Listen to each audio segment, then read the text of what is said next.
రైతు రుణమాఫీ విషయంలో మా రాజేశ్వర రెడ్డి గారు మాట్లాడుతుంటే బట్టి విక్రమార్క గారు ఫైనాన్స్ మినిస్టర్ గారు వారు లేచి టీఆర్ఎస్ ప్రభుత్వంలో రైతు రుణమాఫీ కింద ఎంత మొత్తం అయితే చేసినారో అంతకంటే మేము ఎక్కువ చేసినాం అని నియోజకవర్గ వారీలుగా లెక్కలు చెప్తూ సభను తప్పుదో పెట్టే ప్రయత్నం చేసినారు. నేను అప్పుడే అడిగినా, అయ్యా మీరు తప్పు చెప్తున్నారు అని చెప్పి నేను నిజాలు చెప్పి ఈ సభ మళ్ళీ మీ రిప్లైలో నేను చెప్పిన దానికి మీరు క్లారిఫికేషన్ ఇవ్వాలా అని చెప్పని అడిగిన. కానీ ఇవాళ ముఖ్యమంత్రి గారి రిప్లైలో ఆ క్లారిఫికేషన్ లేదు. బట్టి గారు ఏమన్నారు, మేమే ఎక్కువ చేసినాం రుణమాఫీ మీకంటే అన్న మాట మాట్లాడినాడు. ముఖ్యమంత్రి గారి మాటల్లోనే చాలా సందర్భాల్లో ఆయన చెప్పిందే టీఆర్ఎస్ ప్రభుత్వం కేసీఆర్ ప్రభుత్వం 2 దఫాలుగా రుణమాఫీ చేసింది. ఫస్ట్ టర్మ్లో ఒకసారి, సెకండ్ టర్మ్లో ఒకసారి. ముఖ్యమంత్రి గారే చెప్పిండ్రు, ఫస్ట్ టర్మ్లో 17,000 కోట్ల సుమారు టీఆర్ఎస్ ప్రభుత్వం చేసింది, సెకండ్ టర్మ్లో 12,000 కోట్లు సుమారు చేసింది, మొత్తం 29,000 కోట్ల రూపాయలు టీఆర్ఎస్ ప్రభుత్వం చేసిందని ముఖ్యమంత్రి గారే చాలాసార్లు చెప్పినారు. లెక్కలు కూడా ఉన్నాయి. నేను దీనికి కట్టుబడి ఉన్నా. మీరే చెప్పినారు 4 విడతలుగా మీరు చేసిర్రు. ఇప్పుడు ఈ సంవత్సర కాలంలో రుణమాఫీ 4 విడతలుగా చేస్తే మీరు మొత్తం చేసింది 20,600 కోట్లు మీ మాటల్లోనే. అదే టీఆర్ఎస్ ప్రభుత్వం 2 విడతల్లో చేసింది 29,000 కోట్లు. అంటే మీకంటే మేము ఇప్పుడు కాంగ్రెస్ ప్రభుత్వం చేసిన రుణమాఫీ కంటే టీఆర్ఎస్ ప్రభుత్వం చేసిన రుణమాఫీ 8,600 కోట్ల రూపాయలు ఎక్కువ. నేను దీనికి కట్టుబడి ఉన్నా. అట్లనే నా నియోజకవర్గాన్ని కూడా ప్రస్తావించినారు. నేను నిజామాబాద్ జిల్లా విషయం కూడా చెప్తా ఉన్నా. నిజామాబాద్ జిల్లాలో మొదటి విడత కేసీఆర్ గారి ప్రభుత్వం రుణమాఫీ చేసింది 847 కోట్లు. రెండవ విడత చేసింది 490 కోట్లు. ఈ 2 కలిపితే మొత్తం కేసీఆర్ గారి ప్రభుత్వం నిజామాబాద్ జిల్లాలో రుణమాఫీ చేసింది 1,337 కోట్లు. మొన్న కాంగ్రెస్ ప్రభుత్వం ఈ సంవత్సరాన్ని 15 నెలల కాలంగా 4 విడతలుగా కలిపి నిజామాబాద్ జిల్లాలోని 5 నియోజకవర్గాలకు చేసింది రుణమాఫీ చేసింది 781 కోట్లు. మేమున్నప్పుడు 2 విడతల్లో చేసింది 1,337 కోట్లు. వీళ్ళు మొన్న చేసింది 781 కోట్లు. అంటే నిజామాబాద్ జిల్లా విషయానికి వస్తే మేము టీఆర్ఎస్ ప్రభుత్వం వీళ్ళు చేసిన రుణమాఫీ కంటే 546 కోట్ల రూపాయలు ఎక్కువ చేసింది. నేను దీనికి కట్టుబడి ఉన్నా. నా బాల్కొండ నియోజకవర్గం కూడా చెప్పినారు. బాల్కొండ నియోజకవర్గంలో కేసీఆర్ గారి మొదటి విడత రుణమాఫీ చేసింది 236 కోట్లు. రెండవ విడత రుణమాఫీ చేసింది 85 కోట్లు. కానీ బట్టి గారు ఏమన్నారు, బాల్కొండ నియోజకవర్గంలో రుణమాఫీ చేసింది కేసీఆర్ గారు 82.12 కోట్లు. మేము మొన్న రుణమాఫీ చేసింది 169.95 కోట్లు అని చెప్పినారు. మేము ఎక్కువ చేసినామని చెప్పినారు. కానీ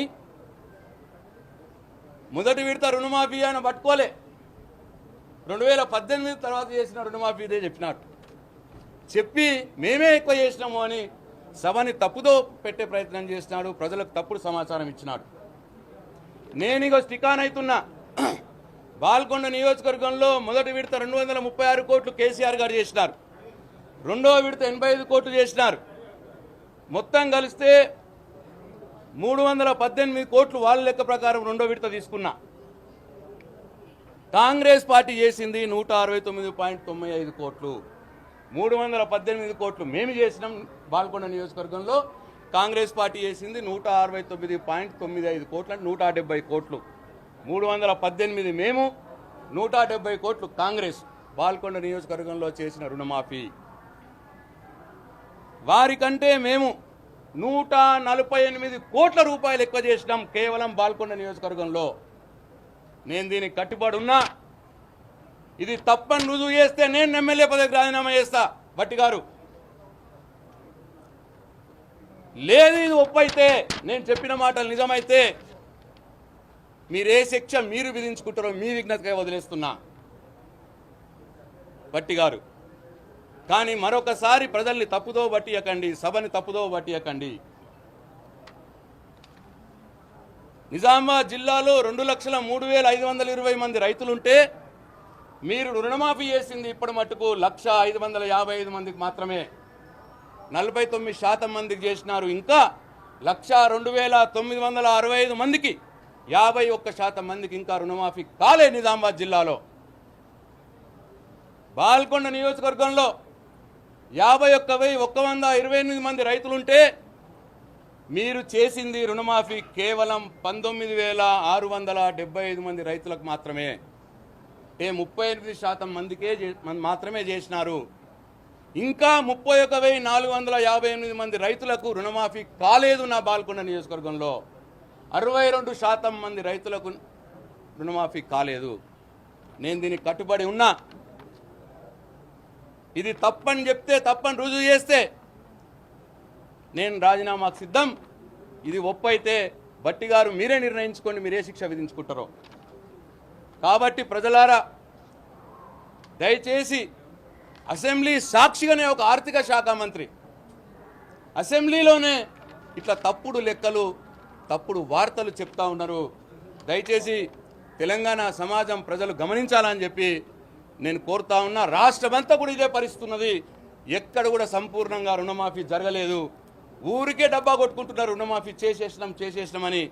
అక్కడ వీళ్ళు రుణమాఫీ చేసినామని అసెంబ్లీలో చెప్తుంటే రాని రుణమాఫీ కాని రైతులు ఏమనుకుంటారో అన్న ధ్యాస కూడా ఈ ప్రభుత్వానికి లేదు.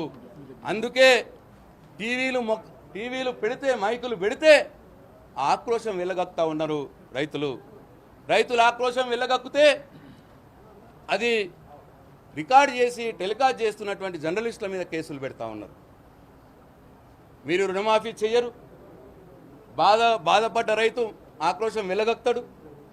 దాన్ని సమాజానికి చూపించిన జర్నలిస్టుల మీద ఇవాళ కేసులు పెడతా ఉన్నారు.